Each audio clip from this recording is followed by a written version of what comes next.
Well, thrilling suspense fanatics, we are back at it again with another Clark Ashton Smith Zothique tale. This one, another of my favorites, I think does a good job at playing with your expectations. So think about exactly what it is you believe we might be led toward as the story kicks off, and I hope you'll be as surprised and delighted as I am each time I read this tale. The Black Abbot of Puthuum by Clark Ashton Smith. Let the grape yield for us its purple flame, and rosy love put off its maidenhood. By blackening moons in lands without a name, we slew the incubus and all his brood. The Song of King Horaph's Bowmen. Zobal the archer and Kushara the pike-bearer had poured many a libation to their friendship in the sanguine liquors of Euros and the blood of the kingdom's enemies. In that long and lusty amity, broken only by such passing quarrels as concerned the division of a wineskin or the apportioning of a wench, they had served amid the soldiery of King Horaph for a strenuous decade. Savage warfare and wild, fantastic hazard had been their lot. The renown of their valor had drawn upon them, ultimately, the honor of Horaph's attention, and he had assigned for them duty among the picked warriors that guarded his palace in Farad, and sometimes the twain were sent together on such missions as required no common hardihood and no disputable fealty to the king.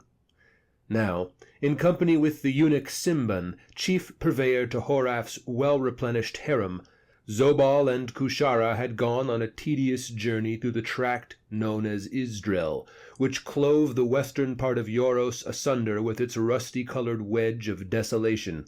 The king had sent them to learn if haply there abode any verity in certain travellers' tales which concerned a young maiden of celestial beauty who had been among the pastoral peoples beyond Isdrel. Simban bore at his girdle a bag of gold coins with which, if the girl's pulchritude could be in any wise commensurate with the renown thereof, he was empowered to bargain for her purchase. The king had deemed that Zobal and Kushara should form an escort equal to all contingencies, for Isdrel was a land reputedly free of robbers, or indeed of any human inhabitants.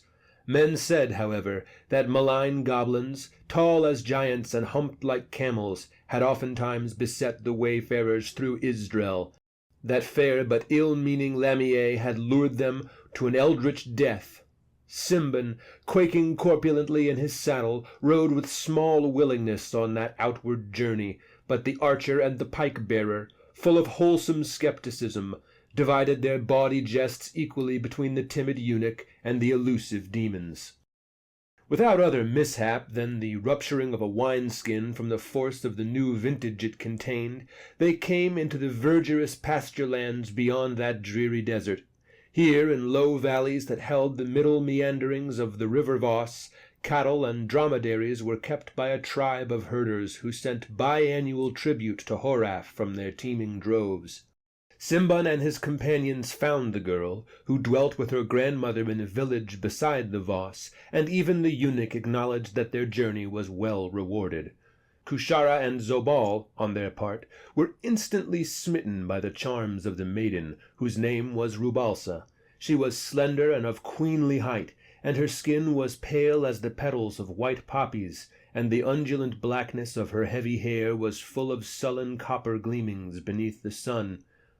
While Simban haggled shrilly with the crone-like grandmother, the warriors eyed Rubalsa with circumspect ardor, and addressed to her such gallantries as they deemed discreet within hearing of the eunuch. At last the bargain was driven and the price paid to the sore depletion of Simban's money-bag. Simban was now eager to return to Farad with his prize, and he seemed to have forgotten his fear of the haunted desert.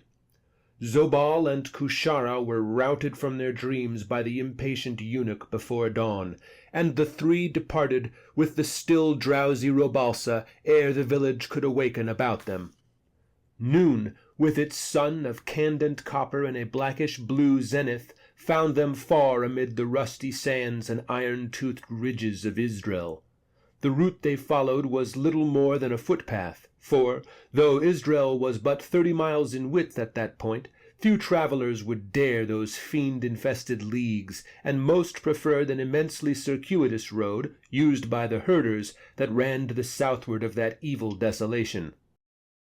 Following the Vos nearly to its debouchement in the Indaskian Sea, Kushara, splendid in his plate armor of bronze, on a huge piebald mare with a cataphract of leather scaled with copper, led the cavalcade. Rubalsa, who wore the red homespun of the herders' women, followed on a black gelding with silk and silver harness, which Horaph had sent for her to use. Close behind her came the watchful eunuch, gorgeous in a party-colored sendal, and mounted ponderously, with swollen saddlebags all about him, on the grey ass of uncertain age, which, through his fear of horses and camels, he insisted on riding at all times. In his hand he held the leading rope of another ass, which was nearly crushed to the ground by the wineskins, water-jugs, and other provisions. Zobal guarded the rear, with unslung bow, slim and wiry in his suiting of light chain mail, on a nervous red stallion that chafed incessantly at the rein. At his back he wore a quiver filled with arrows, which the court sorcerer, Amdok, had prepared with singular spells and dippings in doubtful fluids for his possible use against demons. Zobal had accepted the arrows courteously, but had satisfied himself later that their iron barbs were in no wise impaired by Amdok's treatment. A similarly ensorcelled pike had been offered by Amdok to Kushara, who had refused it bluffly, saying that his own well-tried weapon was equal to the spitting of any number of devils. Because of Simban and the 2 asses, the party could make little speed. However, they hoped to cross the wilder and more desolate portion of Isdrael ere night. Simban, though he still eyed the dismal waste dubiously, was plainly more concerned with his precious charge than with the imagined imps and lamii. And Kushara and Zobal, both wrapped in amorous reveries that centered about the luscious Rubalsa, gave only a perfunctory attention to their surroundings. The girl had ridden all morning in demure silence. Now, suddenly, she cried out in a voice whose sweetness was made shrill by alarm.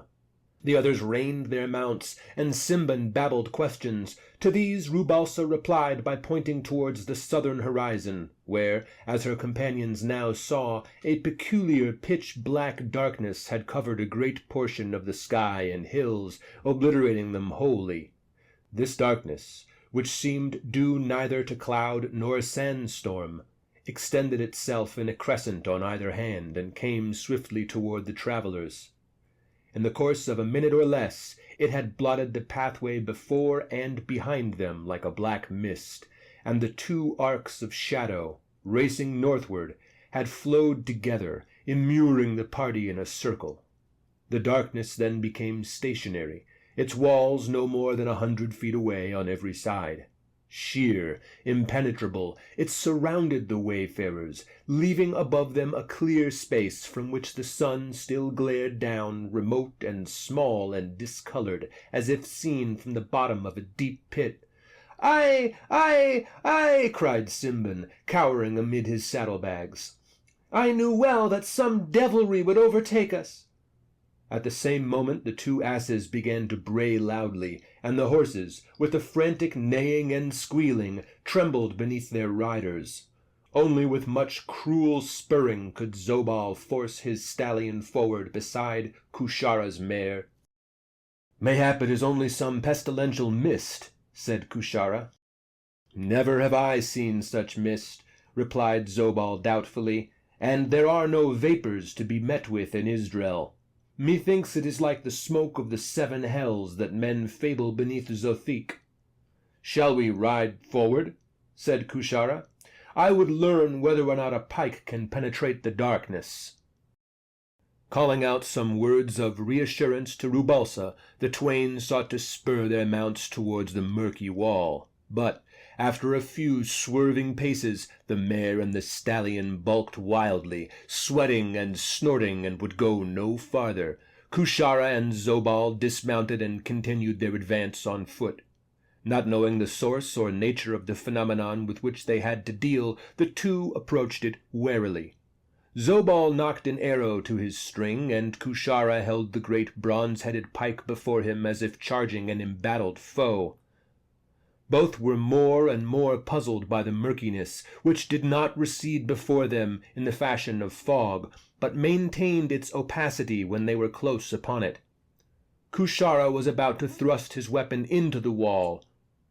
Then, without the least prelude, there arose in the darkness, seemingly just before him, a horrible multitudinous clamor as of drums, trumpets, cymbals, jingling armor, jarring voices, and mailed feet that trampled to and fro on the stony ground with a mighty clangor.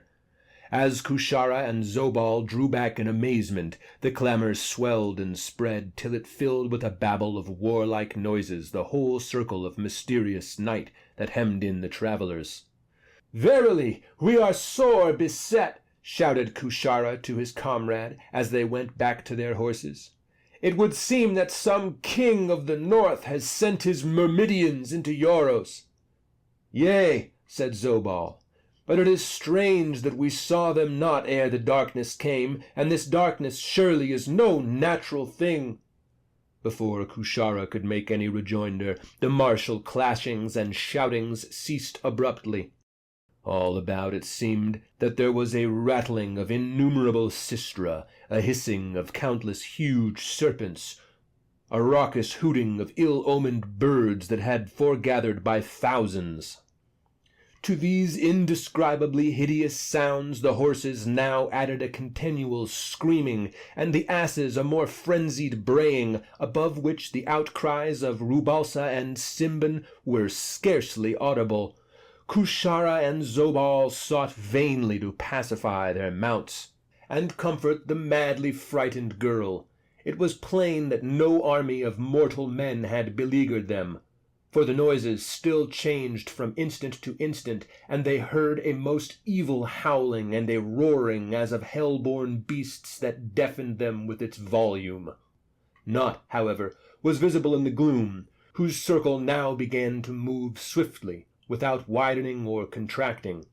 To maintain their position in its center, the warriors and their charges were compelled to leave the path and flee northwardly, amid the harsh ridges and hollows.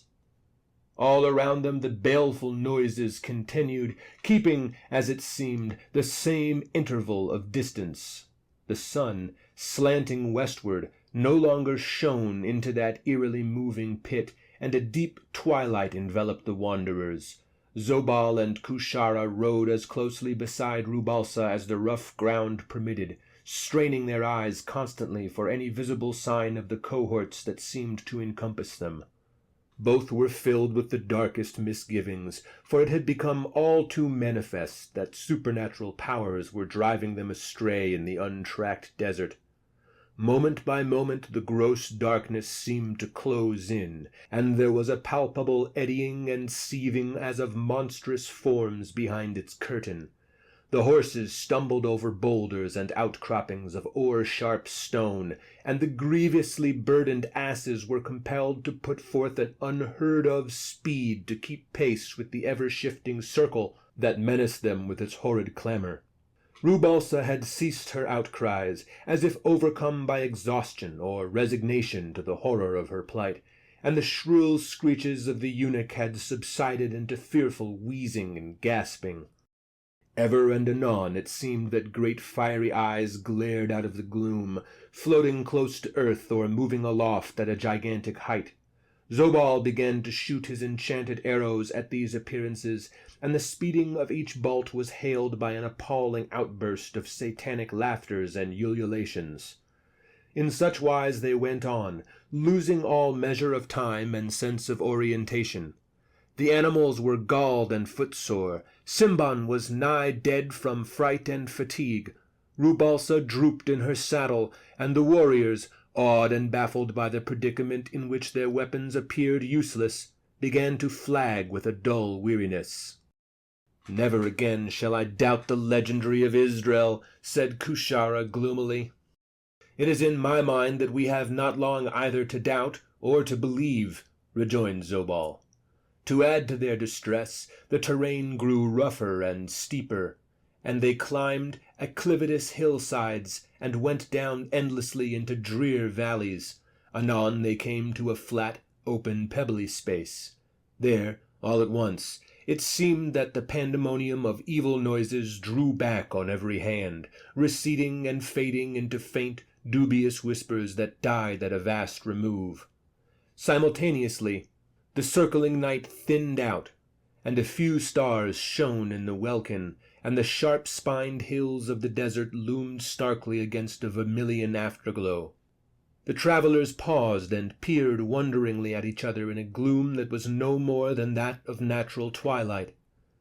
"What new devilry is this?" asked Kushara, hardly daring to believe that the hellish leaguers had vanished. "I know not," said the archer, who was staring into the dusk. "But here, mayhap, is one of the devils." The others now saw that a muffled figure was approaching them, bearing a lit lantern made of some kind of translucent horn. At some distance behind the figure, lights appeared suddenly in a square dark mass which none of the party had discerned before. This mass was evidently a large building with many windows. The figure, drawing near, was revealed by the dim yellowish lantern as a black man of immense girth and tallness, garbed in a voluminous robe of saffron such as was worn by certain monkish orders, and crowned with the two-horned purple hat of an abbot. He was indeed a singular and unlooked-for apparition.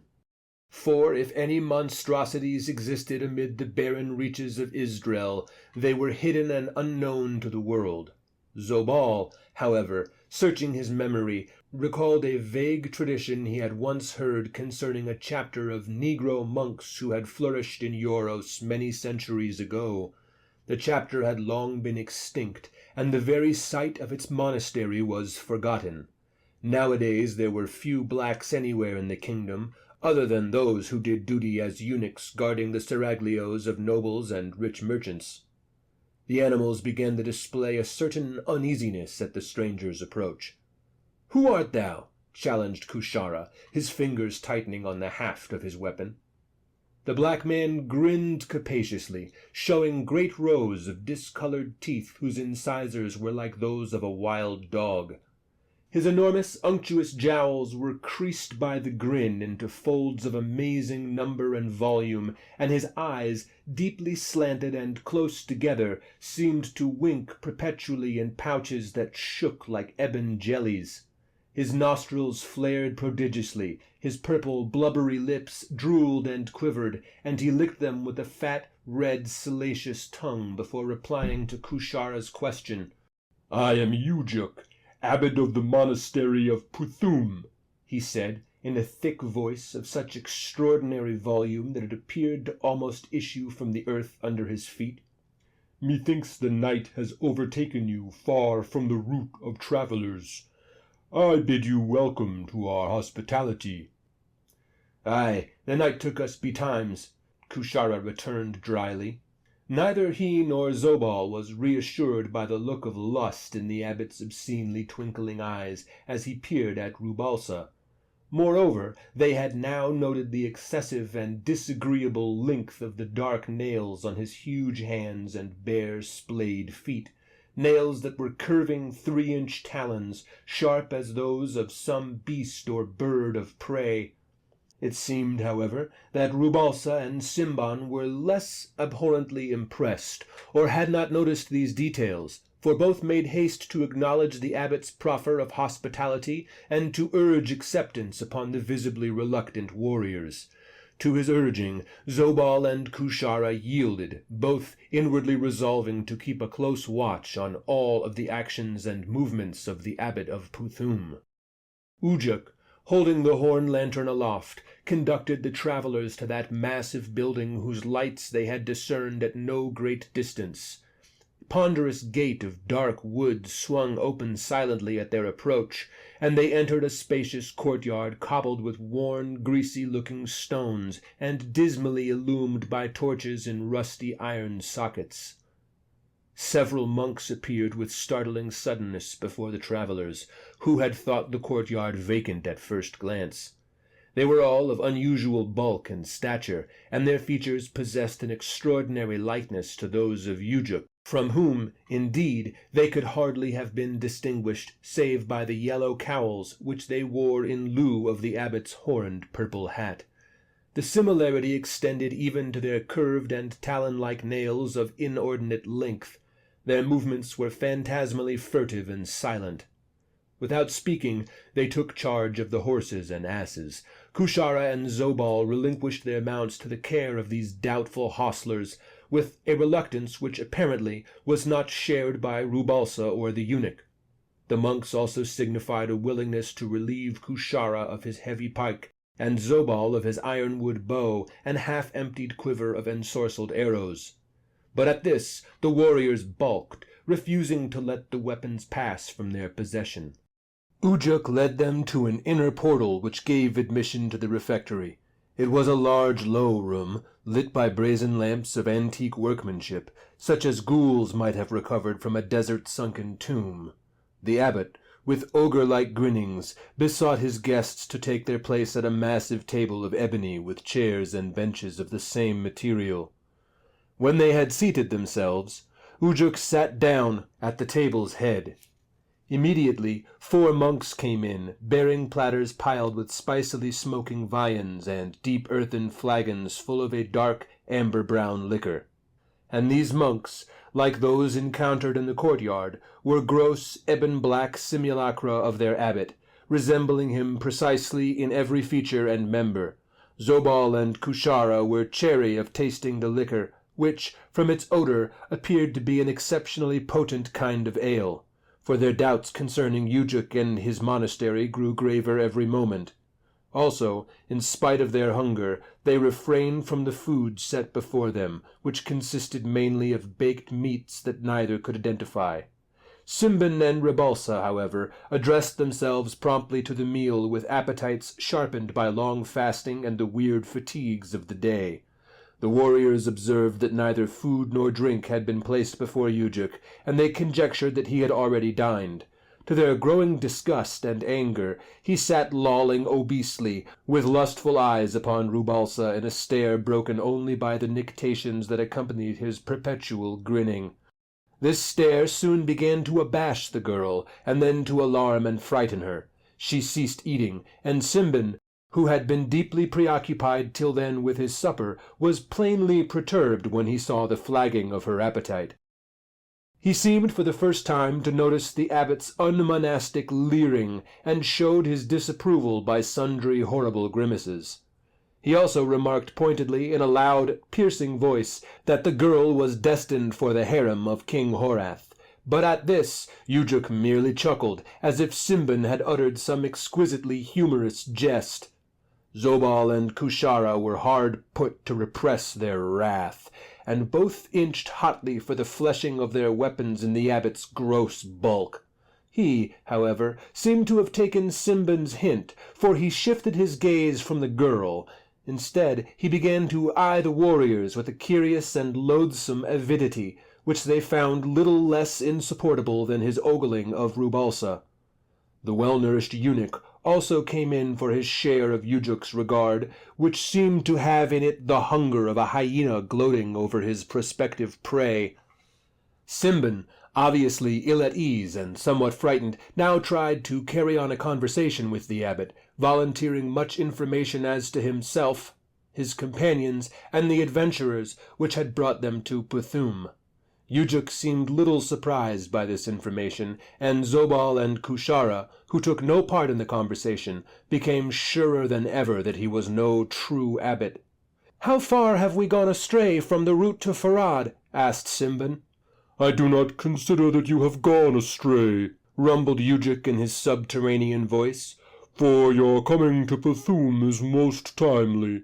We have few guests here, and we are loath to part with those who honor our hospitality." "King Horath will be impatient for our return with the girl," Simbin quavered. "We must depart early tomorrow." "Tomorrow is another matter," said Ujuk in a tone half unctuous, half sinister. Perhaps by then you will have forgotten this deplorable haste." Little was said during the rest of the meal, and indeed little was drunk or eaten, for even Simbin seemed to have lost his normally voracious appetite. Ujuk, still grinning as if at some uproarious jest known only to himself, was apparently not concerned with the urging of food upon his guests. Certain of the monks came and went unbidden, removing the laden dishes, and, as they departed, Zobal and Kushara perceived a strange thing, for no shadows were cast by the monks on the lamplit floor beside the moving adumbrations of the vessels they carried. From Ujuk, however, a heavy, misshapen umbrage fell and lay like a prone incubus beside his chair. "Methinks we have come to a hatching place of demons," whispered Zobal to Kushara. "We have fought many men, thou and I, but never such as wanted wholesome shadows." "Aye," muttered the pike-bearer, "but I like this abbot even less than his monks, though he alone is the caster of a shade." Ujuk now rose up from his seat, saying, "I trow that ye are all weary and would sleep betimes." Rubalsa and Simbin, who had both drunk a certain amount of the powerful ale of Puthuum, nodded a drowsy assent. Zobal and Kushara, noting their premature sleepiness, were glad they had declined the liquor. The abbot led his guests along a corridor whose gleam was but little relieved by the flaring of torches and a strong draught that blew stealthily from an undetermined source, causing a rout of wild shadows to flitter beside the passers. On either hand there were cells with portals shut only by hangings of coarse hempen fabric. The monks had all vanished, their cells were seemingly dark, and an air of age-old desolation pervaded the monastery, together with a smell as of mouldering bones piled in some secret catacomb. Midway in the hall, Ujuk paused and held aside the arras of a doorway that differed in no wise from the rest. Within, a lamp burned depending from an archaic chain of curiously linked and fretted metal. The room was bare but spacious, and a bed of ebony with opulent quiltings of an olden fashion stood by the farther wall under an open window. This chamber, the abbot indicated, was for the occupancy of Rubalsa. Then he offered to show the men and the eunuch their respective chambers. Simbin, seeming to wake all at once from his drowsiness, protested at the idea of being separated in such wise from his charge.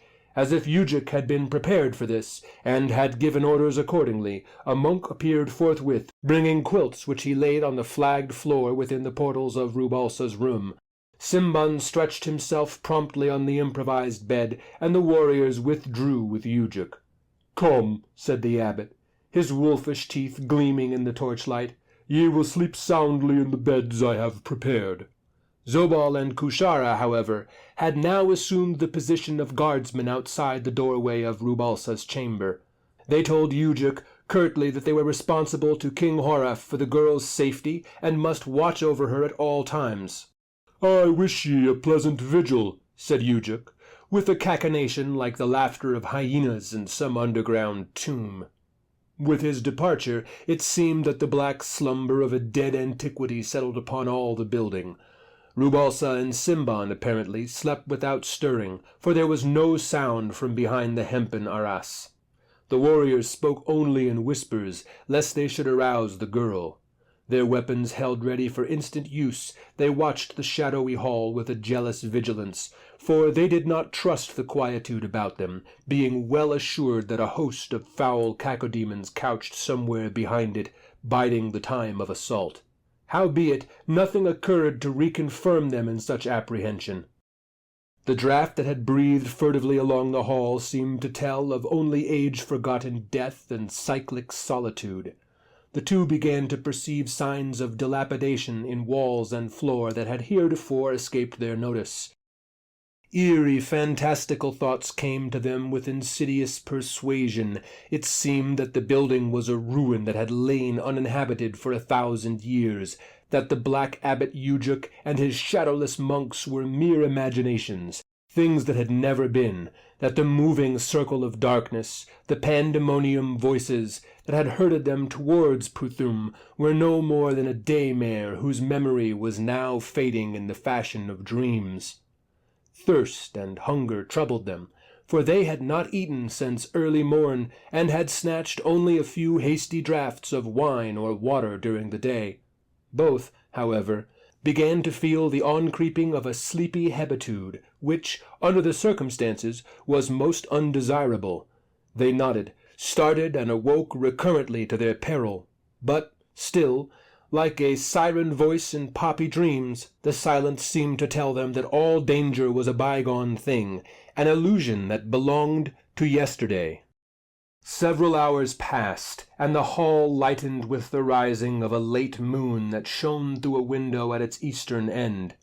Zobal, less bed-drowsed than Kushara, was awakened to full awareness by a sudden commotion among the animals in the courtyard without.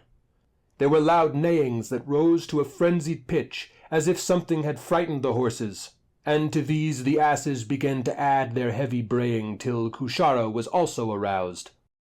"Make sure that thou drowsest not again," Zobal admonished the pike-bearer. "I shall go forth and inquire as to the cause of this tumult." "'Tis a good thought," commended Kushara, "and while thou art gone, see to it that none has molested our provisions. Bring back with thee some apricots and cakes of sesame, and a skin of ruby-red wine." The monastery itself remained silent as Zobal went down the hall, his buskins of link-covered leather ringing faintly. At the hall's end an outer door stood open, and he passed through it to the courtyard. Even as he emerged, the animals ceased their clamor. He could see but dimly, for all the torches in the courtyard, save one, had burnt out or been extinguished, and the low gibbous moon had not yet climbed the wall. Nothing, to all appearance, was amiss. The two asses were standing quietly beside the mountainous piles of provisions and saddle-bags they had borne. The horses seemed to drowse amicably in a group. Zobal decided that perhaps there had been some temporary bickering between his stallion and Kushara's mare.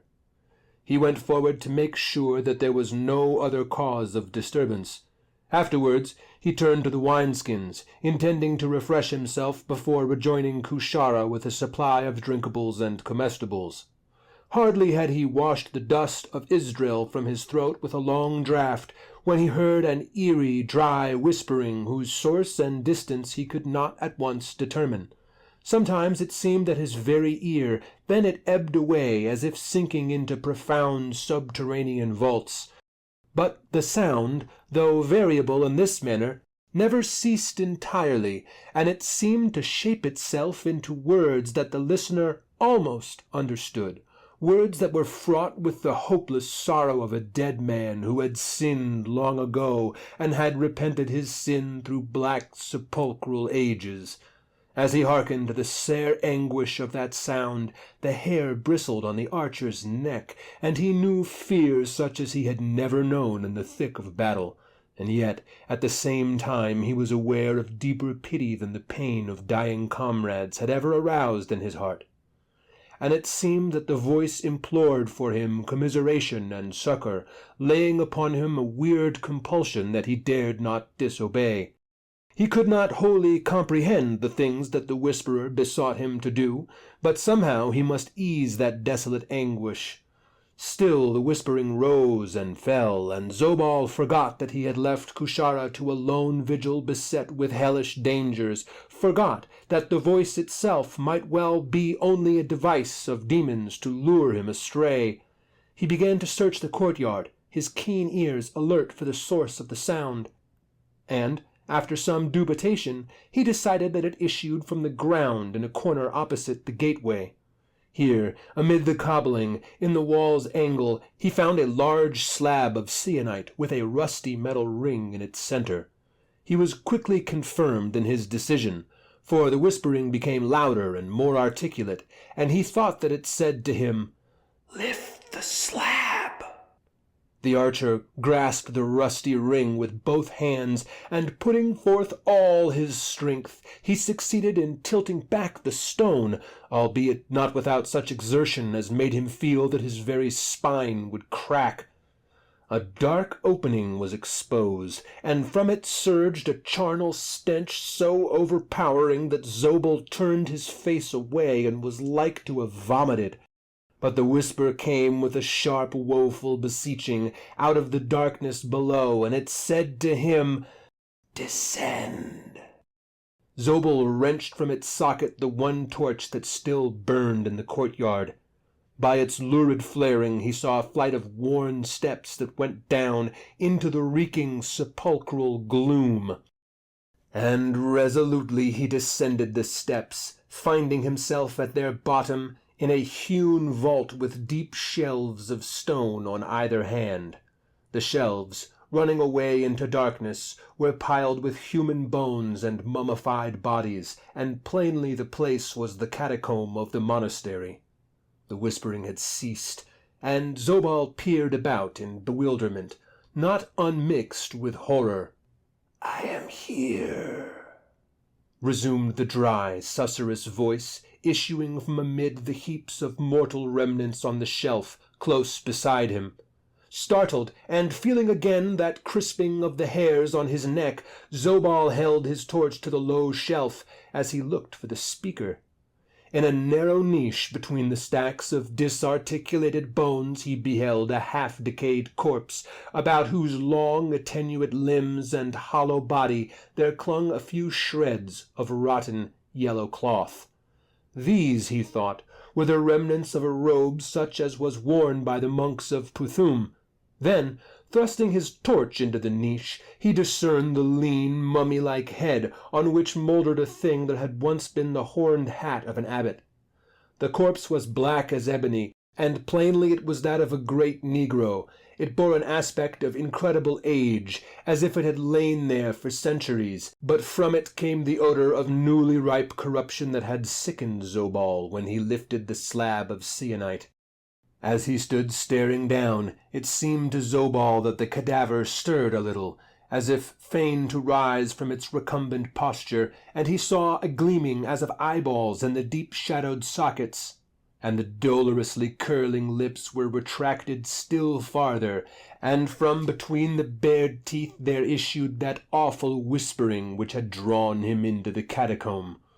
"Listen closely," said the whispering. "There is much for me to tell thee, and much for thee to do when the telling is done. I am Uldur, the Abbot of Puthuum. More than 1,000 years ago, I came with my monks to Euros from Ilkar, the Black Empire of the North. The Emperor of Ilkar had driven us forth for our cult of celibacy. Our worship of the maiden goddess of Ojhal were hateful to him. Here amid the desert of Israel, we built our monastery and dwelt unmolested. We were many in number at first, but the years went by, and one by one the brothers were laid in the catacomb we had delved for our resting place. They died with none to replace them. I alone survived in the end, for I had won such sanctity as ensures longeval days, and had also become a master of the arts of sorcery. Time was a demon that I held at bay, like one who stands in a charmed circle. My powers were still hale and unimpaired, and I lived on as an anchorite in the monastery. At first, the solitude was far from irksome to me, and I was wholly absorbed in my study of the arcana of nature. But after a time it seemed that such things no longer sufficed. I grew aware of my loneliness, and was much beset by the demons of the waste, who had troubled me little heretofore. Succubi, fair but baneful, lamii, with the round soft bodies of women, came to tempt me in the drear vigils of the night. I resisted, But there was one she-devil more cunning than the others, who crept into my cell in the semblance of a girl I had loved long ago, ere I had taken the vow of Ovjal. To her I succumbed, and of that unholy union was born the half-human fiend Ujuk, who has since called himself the Abbot of Puthuum.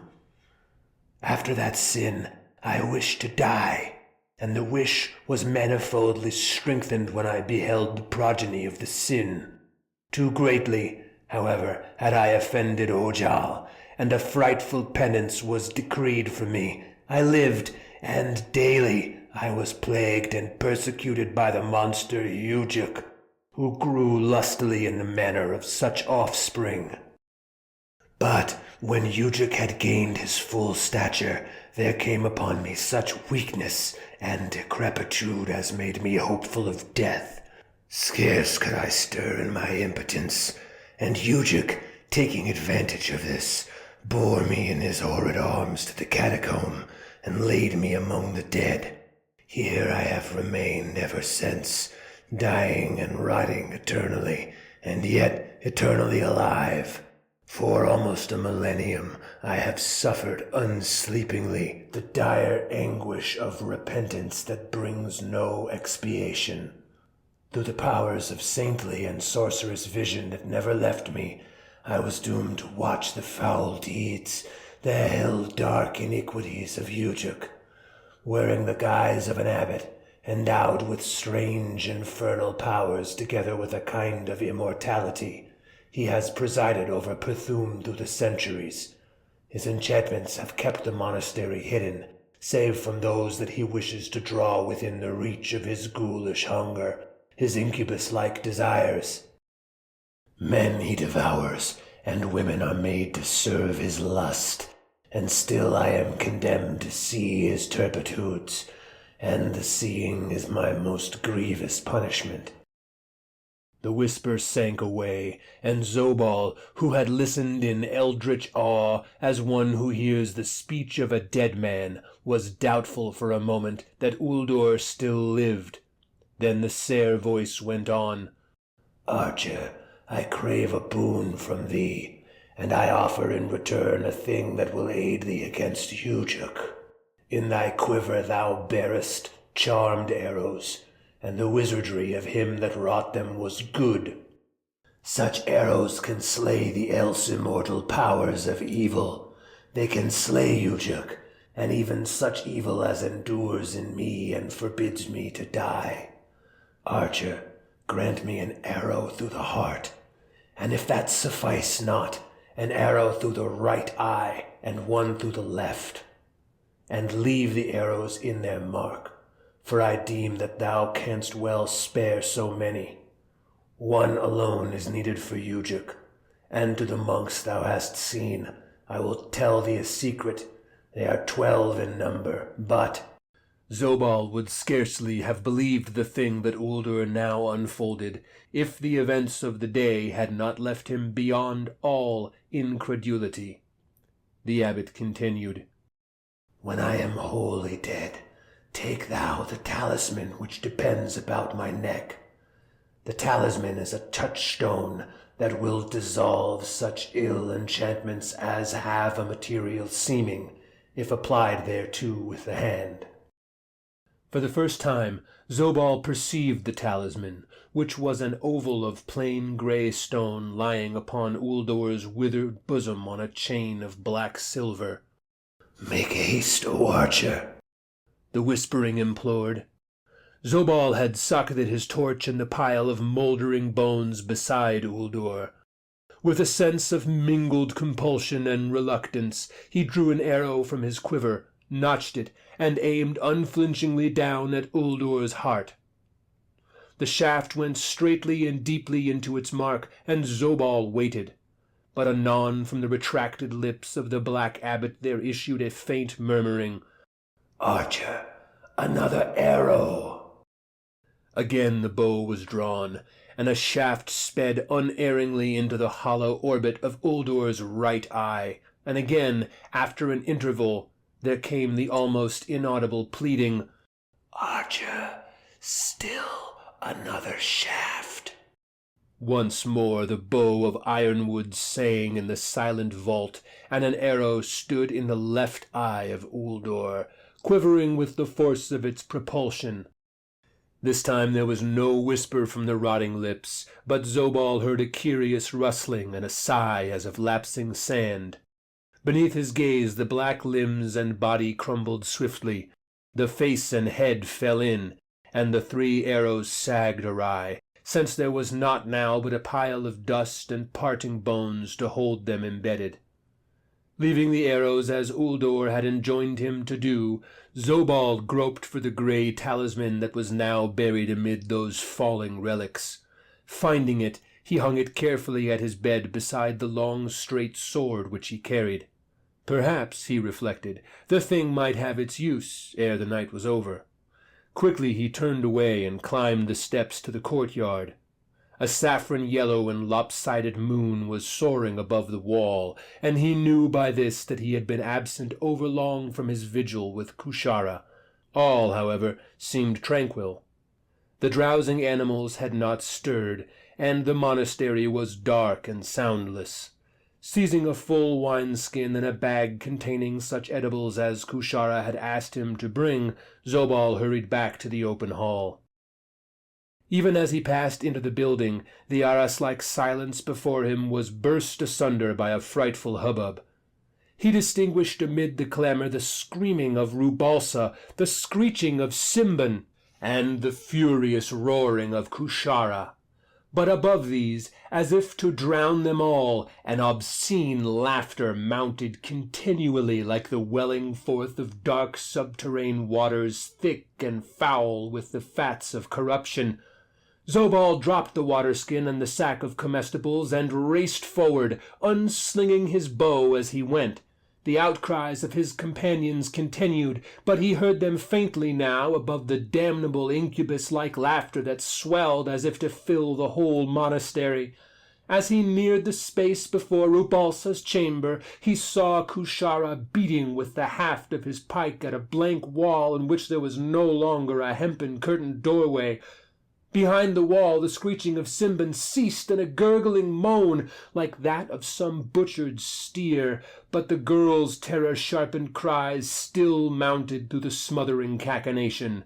"This wall was wrought by demons!" raged the pike-bearer as he smote vainly at the smooth masonry. "I kept a faithful watch, but they built it behind me in a silence of the dead, and a fouler work is being done in that chamber." "Master thy frenzy," said Zobal, as he strove to regain the command of his own faculties amid the madness that threatened to overwhelm him. At that instant he recalled the oval grey touchstone of Uldor, which hung at his baldric from its black silver chain, and it came to him that the closed wall was perhaps an unreal enchantment, against which the talisman might serve, even as Uldor had said. Quickly he took the touchstone in his fingers and held it in the blank surface where the doorway had been. Kushara looked on with an air of stupefaction, as if deeming the archer demented. But even as the talisman clicked faintly against it, the wall seemed to dissolve, leaving only a rude arras that fell away in tatters, as if it too had been no more than a sorcerous illusion.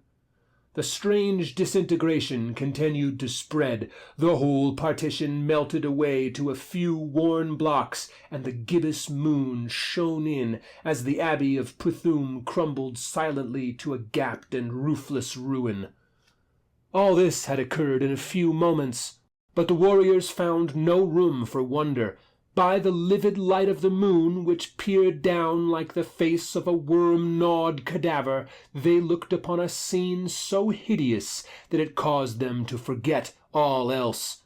Before them, on a cracked floor from whose interstices grew desert grasses, the eunuch Simban lay sprawled in death. His raiment was torn to 100 streamers, and blood bubbled darkly from his mangled throat. Even the leather pouches which he bore at his girdle had been ripped open, and gold coins, vials of medicine, and other oddments were scattered around him. Beyond, by the half-crumbled outer wall, Rubalsa lay in a litter of rotted cloth and woodwork which had been the gorgeously quilted ebon bed. She was trying to fend off with her lifted hands the enormously swollen shape that hung horizontally above her, as if levitated by the floating wing folds of its saffron robe. This shape the warriors recognized as the Abbot Ujuk. The overwhelming laughter of the black incubus had ceased, and he turned upon the intruders, a face contorted by diabolic lust and fury.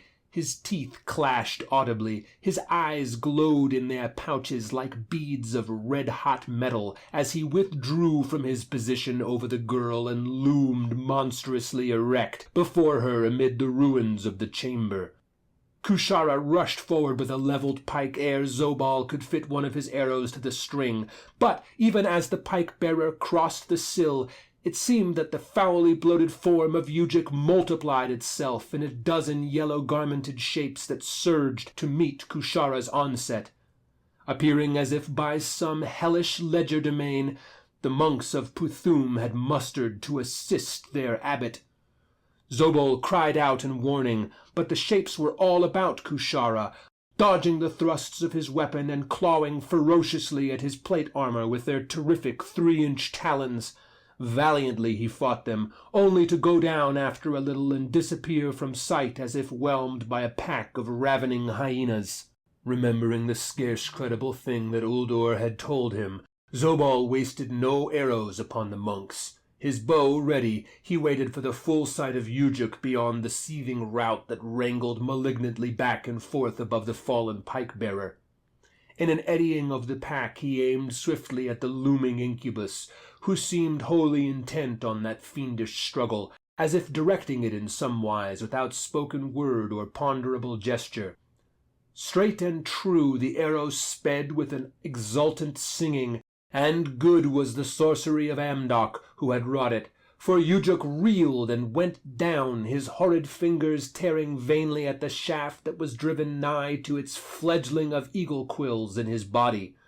Now a strange thing occurred, for, as the incubus fell and writhed to and fro in his dying, the 12 monks all dropped away from Kushara, and lay tossing convulsively on the floor as if they were but shaken shadows of the thing that died.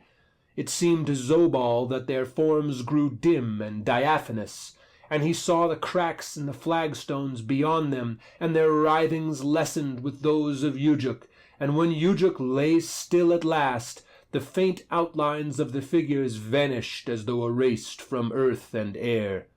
Naught remained but the noisome bulk of that fiend who had been the progeny of the Abbot Uldur and the Lamia, and the bulk shrank visibly from instant to instant beneath its sagging garments, and a smell of ripe corruption arose, as if all that was human in the hellish thing were rotting swiftly away. Kushara had scrambled to his feet, and was peering about in a stunned fashion. His heavy armor had saved him from the talons of his assailants, but the armor itself was scored from greaves to helmet with innumerable scratches. "Whither have the monks gone?" he inquired. "Methought they were about me an instant ago, like so many wild dogs worrying fallen aurochs." "The monks were but emanations of Ujuk," said Zobal. "They were mere phantasms, multiple idola that he sent forth and withdrew into himself at will, and they had no real existence apart from him. With Ujuk's death they have become less than shadows." "Verily, such things are prodigious," opined the pike-bearer. The warriors now turned their attention to Rebalsa, who had struggled to a sitting posture amid the down-fallen wreckage of her bed. The tatters of rotten quilting which she clutched about her with shamefast fingers at their approach served but little to conceal her well-rounded ivory nakedness. She wore an air of mingled fright and confusion, like a sleeper who has just awakened from some atrocious nightmare. "Had the incubus harmed thee?" inquired Zobal anxiously. He was reassured by her faint, bewildered negative. Dropping his eyes before the piteous disarray of her girlish beauty, he felt in his heart a deeper enamorment than before, a passion touched with such tenderness as he had never known in the hot, brief loves of his hazard-haunted days. Eyeing Kushara covertly, he knew with dismay that this emotion was shared to the fullest by his comrade. The warriors now withdrew to a little distance and turned their backs decorously while Rubalsa dressed. "I deem," said Zobal in a low voice beyond overhearing of the girl, "that thou and I tonight have met and conquered such perils as were not contracted for in our service to Horaf, and I deem that we are of one mind concerning the maiden, and love her too dearly now to deliver her to the captious lust of a sated king. Therefore we cannot return to Farad. If it please thee, we shall draw lots for the girl, and the loser will attend the winner as a true comrade till such time as we have made our way from Israel, and have crossed the border of some land laying beyond Horaf's rule." To this Kushara agreed. When Rubalsa had finished her dressing, the two began to look about them for such objects as might serve in the proposed sortilege. Kushara would have tossed one of the gold coins, stamped with Horaf's image, which had rolled from Simbun's torn money-bag. But Zobal shook his head at the suggestion, having espied certain items which he thought even more exquisitely appropriate than the coin. These objects were the talons of the incubus, whose corpse had now dwindled in size and was horribly decayed, with a hideous wrinkling of the whole head and an actual shortening of the members. In this process the claws of the hands and feet had all but dropped away and were lying loose on the pavement.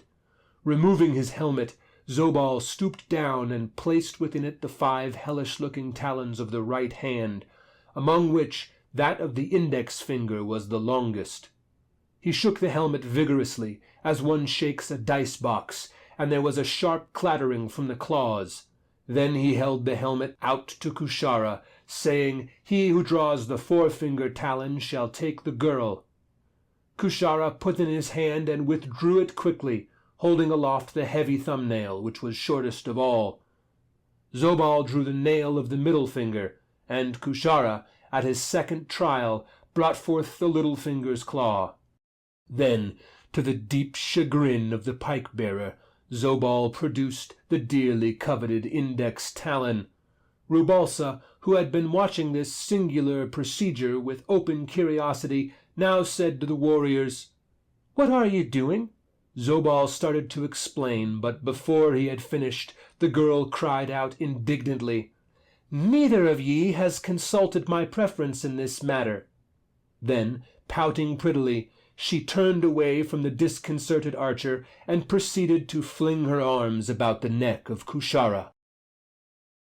The end. How many little tricks does Smith employ? So often what's beneath the ground is evil or a threat, but here the Black Abbot is actually, Uldor is really the good guy. He gives them the tools necessary to overcome the evil. There are some classic sword and sorcery type elements, including a few spells we might recognize from role-playing games. He's got, the shadowy doubles that fight alongside, and what I particularly enjoyed was the twist at the end. Rubalsa has agency, and she's not into Zobal. She's into Kushara. And I think this attention to female desire and female agency is something that set Clark Ashton Smith above H.P. Lovecraft and Robert E. Howard.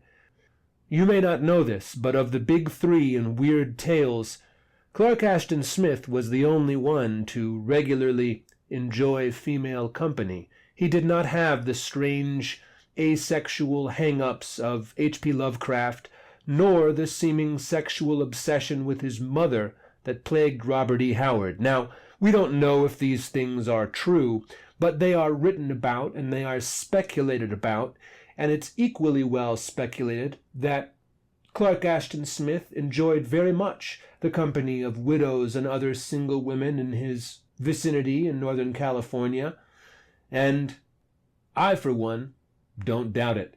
So I hope you enjoyed this tale and know that Clark Ashtober will continue with something exciting for you soon.